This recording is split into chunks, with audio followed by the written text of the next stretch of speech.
یہ میں کیا سوچ رہی ہوں؟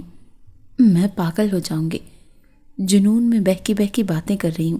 یکدم وہ اٹھ بیٹھی اور زور زور سے رونے لگی کہ اس وقت زخمی ماں کے سوا کوئی نہ تھا، اور شاید یہ آنسو ماں کی ہمدردی کی صورت میں بہہ رہے تھے، یا پھر شاید یہ اس کے اندر کا ڈر تھا۔ پچھلے سال اماں کا بھانجا ان کے گھر آیا تھا اور اپنے ساتھ بستہ بھر کے کتابیں لایا تھا۔ وہاں شہر میں پڑھا کرتا تھا اور واپس جاتے ہوئے کچھ کتابیں چھوڑ گیا تھا جو نسیم کے قبضے میں آ گئی۔ مڈل پاس تھی اور اردو پڑھنا خوب جانتی تھی، پھر سنجیدگی تو اس میں بچپن سے ہی بھری پڑی تھی۔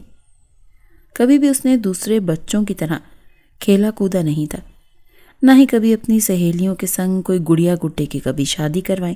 ہاں، وہ گھنٹوں چھت پر اپنے طوطوں کے ساتھ ان کے جگلے کے پاس بیٹھا کرتی تھی، رات کو آسمان میں تارے گنتی تھی۔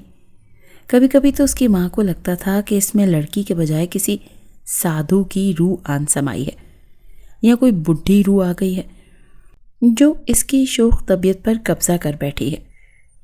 2 دن بعد اماں اپنے کام میں پھر جت گئی تھی، گالیاں بکتی کام نمٹاتے۔ دوپہر کو جب وہ کھیتوں سے جوں کی بالیں چن کر لائی اور تندور سے آئی گرم روٹی اپنے میدے میں اچار سے بھر رہی تھی، چاچی اپنی کٹوری ہاتھوں میں پکڑے آ بیٹھی۔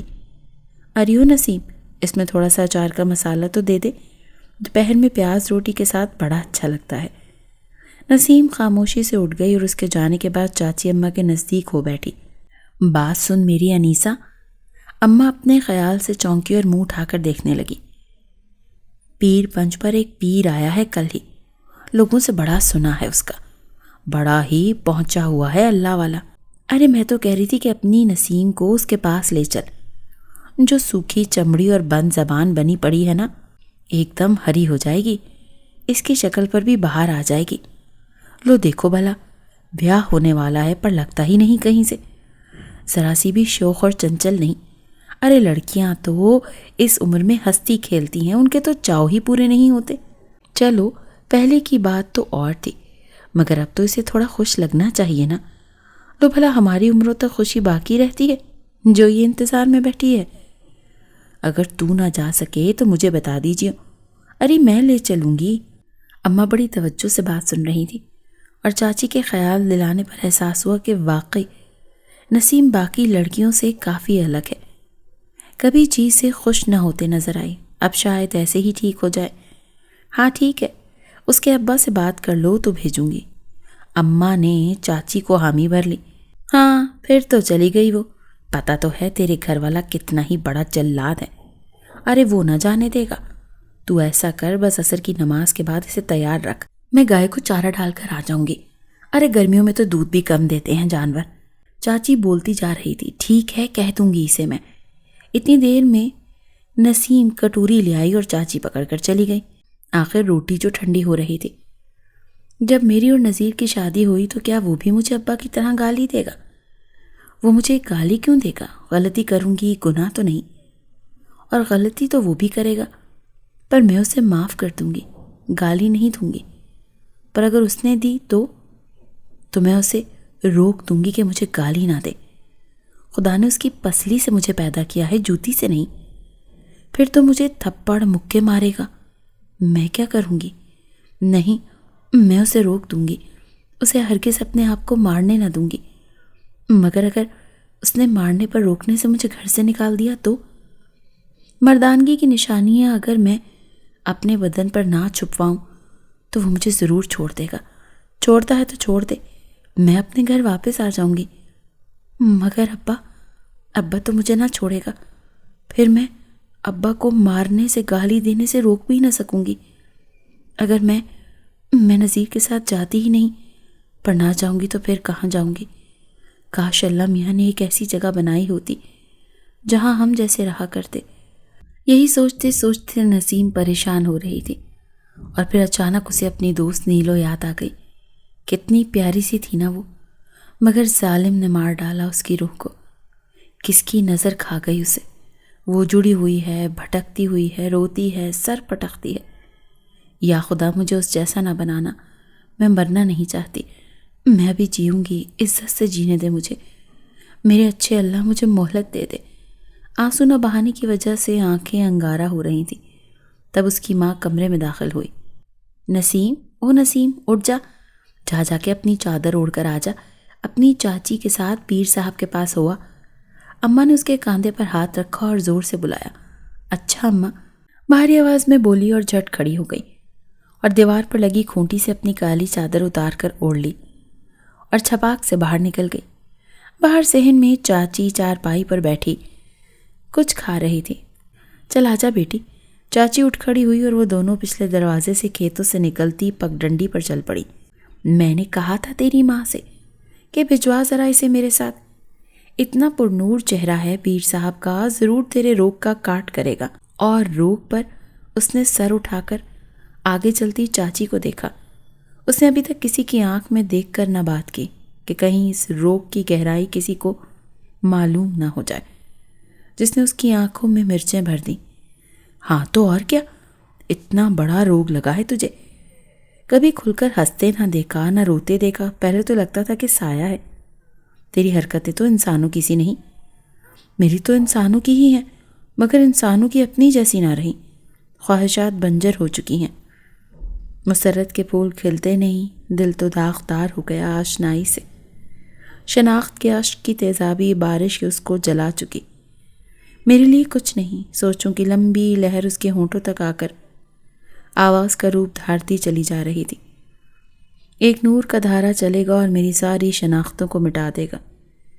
میں ایک نئی زندگی جیوں گی، ایک ایسا جیون جس میں کرم ہوگا مجھ پر، پھولوں کی بہاریں آئیں گی، میں قریب رہوں گی اپنے نصیب کے، میں کسی کی گالی نہیں سنوں گی، میں کسی کی مار نہیں کھاؤں گی، میں کبھی یہ سب برداشت نہیں کروں گی، میں آزاد رہوں گی، میں اس طرح سے تڑپ تڑپ کر نہیں جیوں گی۔ چاچی کے پیچھے چلتی جا رہی تھی اور اپنے دل ہی دل میں سوچتی جا رہی تھی۔ چاچی بھی اپنی باتوں میں مگن تھی۔ سامنے ہی وہ پیر تھا جس نے نسیم کی زندگی سنوارنی تھی۔ اپنے مریدوں میں وہ گھرا بیٹھا تھا۔ بات تو عجیب تھی، زندگی اس کی اور اسے ٹھیک کسی اور نے کرنا تھا، مگر اس کا مقام بلند تھا، وہ خدا کے نزدیک تھا، دیکھا جا سکتا تھا۔ خدا کے بندوں کو وہ راستہ دکھاتا ہے جو انسانی آرزوؤں کی دھن میں غائب ہو جاتا ہے۔ چل آجا، بیٹھ یہاں۔ چاچی نے بازو سے پکڑ کر اسے اپنے برابر بٹھا لیا اور انتظار کرنے لگی کہ کب توجہ ان کی طرف ہو۔ پیر صاحب نے تو زور زور سے اللہ ہو کا نعرہ لگایا، نہ ہی سر کو کسی اندیکھا مستانے سر پر سر دھن رہے تھے۔ ہر کسی سے نہ سمجھنے والا جملہ کہا، ستاروں سے آنے والی لہروں کی طرح جو سمجھ ہی نہ آتی تھی، مگر لوگ اسے ہی تبرک سمجھ کر سنبھال سنبھال کر ریشمی پلوں میں باندھ لیتے ہیں۔ اب نسیم کی باری تھی۔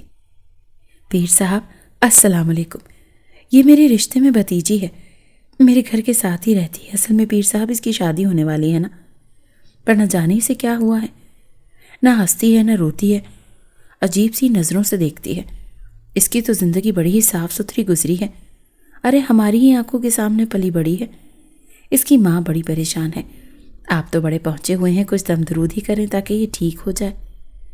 چاچی ملتجی آواز میں التجا کی بیڑیاں پیر صاحب کے پیروں میں ڈال رہی تھی، اور پیر صاحب یک ٹک نسیم کو جھکے سر کو دیکھے جا رہے تھے، جو چاچی کے کہنے پر پیر صاحب کی طرف دیکھنے لگی۔